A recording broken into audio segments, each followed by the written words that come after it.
Good evening, guys, and welcome to the first of two ghost stories from around the world that I will be doing for you this week.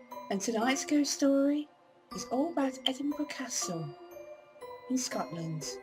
Perched on top of Castle Rock, an extinct volcano, sits the centuries-old Edinburgh Castle, an important landmark of Edinburgh's skyline.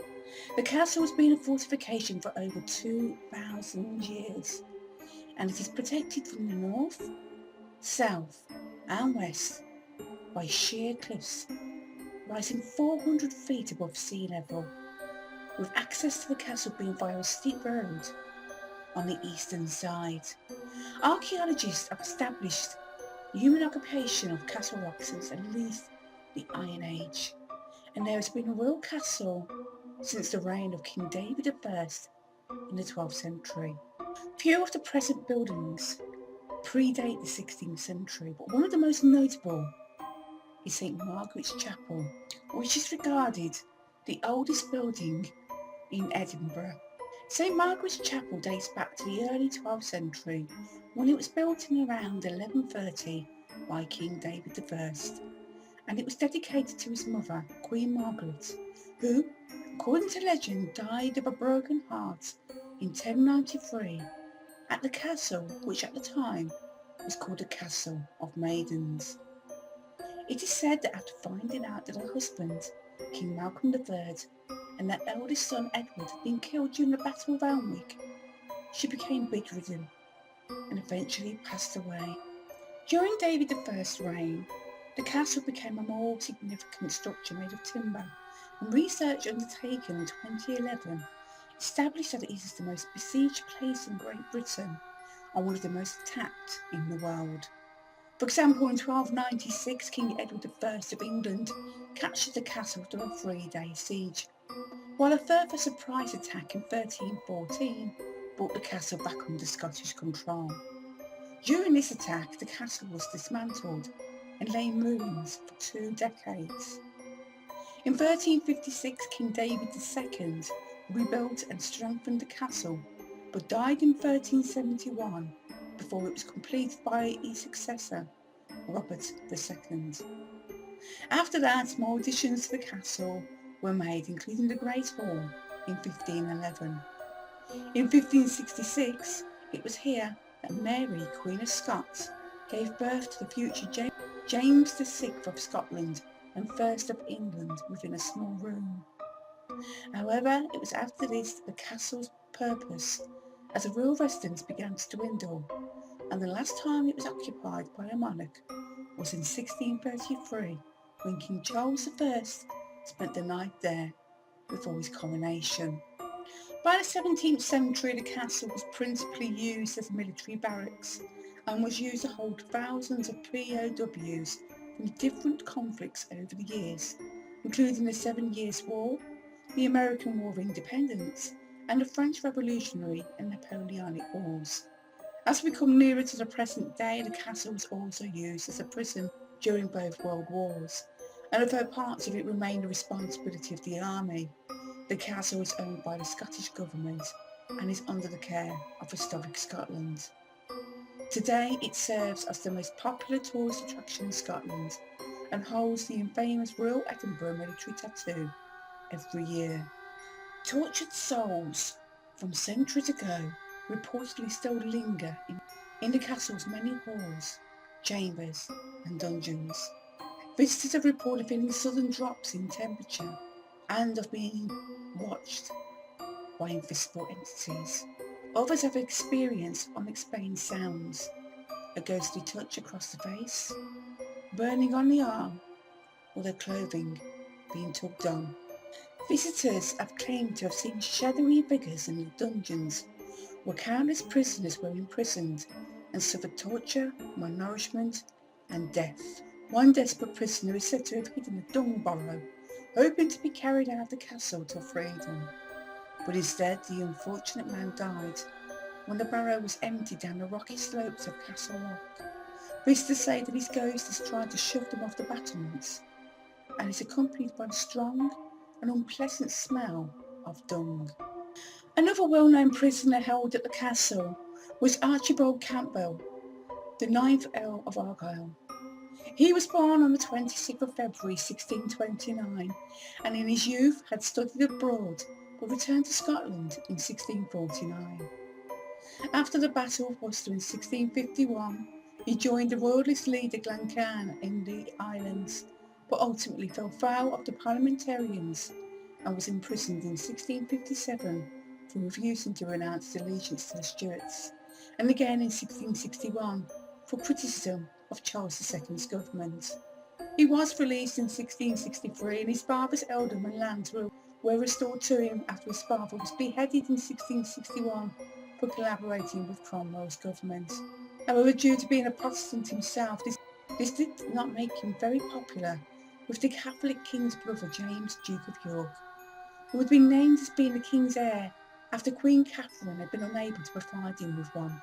For this he was imprisoned again in 1681 and sentenced to death for high treason. But luckily for him, on December the 20th, 1681, he made a brazen escape from the castle by disguising himself as his stepdaughter's servant, whom she had taken with her during a visit to him. The two swapped clothes and remarkably the plan proved successful as he was able to escape to Holland, where he became associated with the Duke of Monmouth, Charles II's eldest illegitimate son. It was then that the Monmouth rebellion was put together to help the Duke procure the succession of the English throne from the now James II.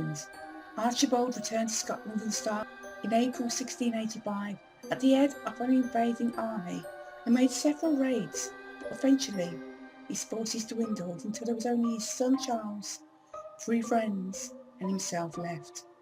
After being refused shelter by an old servant, they were eventually arrested in June 1685, and Archibald was immediately imprisoned at Edinburgh Castle, retried and sentenced to death. Before his execution, he was held in what is now known as the Argyll Tower, and on the 30th of June of that year, he was executed on the Maiden, a beheading device similar to the guillotine. His ghost is said to haunt the upper chamber in the Argyll Tower, which was built in 1887 and named after him. Many people have heard the sounds of ghostly drums within the castle.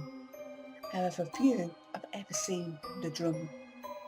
The reason for this being that the drummer only appears when the castle is about to get attacked, something that has not happened for some time.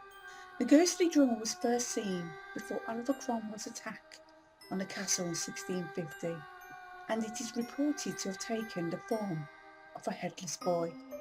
Despite the fact that it is believed that the ghostly drummer boy may have been killed in one of the many battles that took place there in the past, and that he was probably decapitated by either a cannonball or sword, who the boy was and why he haunts the castle is a mystery. Another well-known ghost story tells of a piper who haunts the hidden tunnels that run from the castle to the Royal Mile, a succession of streets forming the main thoroughfare of the old town. It is said that during the construction of the castle in its early days, a tunnel system was discovered and a young piper was sent down to explore them. As he navigated his way through the tunnels, he played music on his bagpipes so that people above could hear where he was and track his movements. But halfway down the Royal Mile, the music stopped. A search party was sent down to look for him, but he had disappeared without a trace. Presuming dead, it was decided that the tunnel should be sealed up, but it is said that even today, the ghost of the missing piper still haunts the tunnels, and you can still hear his music being played on his bagpipes in the castle or on the streets above the tunnels. The apparition of an old man wearing a leather apron has been seen walking through a doorway in one of the castle's vaults. Just beyond the castle's entrance and just off the main path is a small garden that holds a pet cemetery dating back to 1840. The site of the cemetery may have once been where a tower once stood, but now acts as the final resting place for honoured canine companions of the regimental officers. It is said that a ghostly black hound with a misty glow to it has been seen and heard there. The saddest ghost story that is connected with Edinburgh Castle is that of Lady Janet Douglas, and it is the reason why I have left it to last. During the 16th and 17th centuries, the castle was a key location when witchcraft hysteria swept across Scotland, and around 300 alleged witches were imprisoned and tortured in the Tolbooth, a medieval building that was used as a jail, and also at the castle before being executed on Castle Hill. One of the most famous accused witches was Lady Janet, a Scottish noblewoman born in around 1498. She was the daughter of George Douglas and Elizabeth Drummond, and her brother Archibald married the Queen Dowager Margaret Tudor in 1514 and became the stepfather of King James V. Lady Janet herself married John Lyon, the 6th Earl of Glamis, and by all reports their marriage was a very happy one, and together they had a son, also named John. In 1525, Archibald imprisoned the young king for 3 years, during which he virtually ruled Scotland. However, James escaped in 1528, and Archibald was forced to flee to England in exile. Meanwhile, Lady Janet and her family had been living a life of contentment until her husband died in September of that year. James V's hatred for his stepfather extended to Archibald's entire family, including Lady Janet, who was no longer protected from the king's wrath. In December 1528, Lady Janet was summoned for treason and was accused with others for bringing supporters of his stepfather to Edinburgh. Her punishment was to have Glamis Castle confiscated from her, and the king made it his own residence. She was then allowed to go on a pilgrimage, and eventually, as was the way with well-bred women in those days, Lady Janet married for a second time to Archibald Campbell of Skipness in the summer of 1532. However, James V still had a bone to pick with Lady Janet, and all because of his hatred towards her brother. She was fair game to the vindictive king, and if James could not get his revenge on his stepfather, then he would get it with his sister instead. In 1537, Lady Janet was convicted of planning to poison the king and for communicating with her brother. With that, Lady Janet, her husband Archibald, and her son John were thrown into the dungeons at Edinburgh Castle, but Archibald is said to have escaped the castle but was later killed. As well as that, the king also accused her and her son of witchcraft, but nobody believed that Lady Janet was guilty, as she was a well-respected woman and known to be good to those in need. So James V set to work on her downfall, and in order to get a testimony, he rounded up as many of her family and servants as he could and put them on the rack. After a considerable amount of torture, they all confessed, claiming that she was an evil witch who had it in for the king. The king had achieved his goal, and with the evidence he had produced, both Lady Janet and her son John were convicted of witchcraft and sentenced to death. It is said that after her long imprisonment in the dark dungeons, Lady Janet was almost blind, but on the 17th of July 1537, she was burnt at the stake on the esplanade of the castle, with her 16-year-old son being forced to watch. Onlookers watched in silence with tears in their eyes, whilst this beautiful woman endured the suffering with great courage.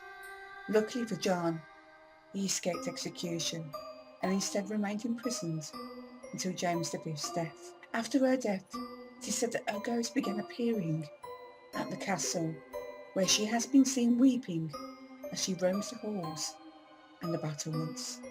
The sound of hollow knocking has also been heard, and is believed to be the hammering of the workmen building the scaffold on which Lady Janet was burned alive on. And that concludes tonight's ghost story from around the world. I do hope you enjoyed it. And as always guys, if you did, please remember to give it a thumbs up. I will be back with another ghost story from around the world in a few days' time. So until then, sleep tight, don't let those bedbugs bite. Bye for now.